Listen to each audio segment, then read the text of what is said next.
beans for sale. Get your fresh beans. Wait, I need beans? I'm starving.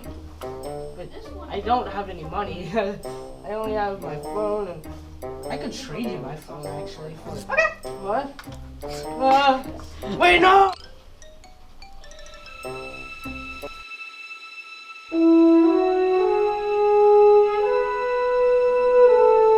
Arkema is not one of those brand names that a lot of people recognize right off the bat. There's so many people and hours and time spent to make those products, and it kind of taught me not to take things for granted. It's not as easy as just, oh, it's a plastic boot. It's a lot of time and people's energy.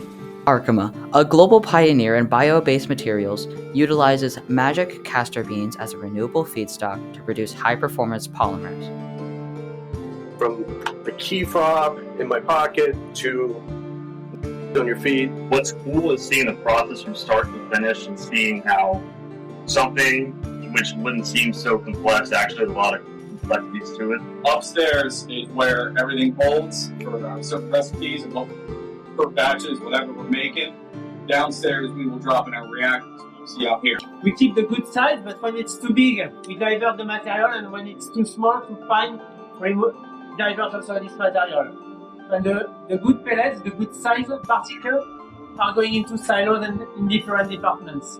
Any product that's made in the plant is going to come here. We're multiple different stages of our production. Being able to switch gears quickly and move on to the next thing is really important.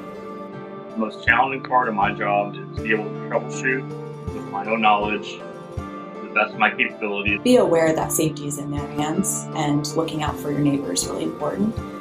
I've been working here for about 5.5 years, and I have about 24 years total lab experience. I have a associate's degree in industrial design, and over time I ended up moving here. If you're unsure what to do immediately after high school, you can kind of make good money, meet a lot of good people, and there's always a bunch of different paths to take. Lady, wait! You never told me those beans were magical. You never asked.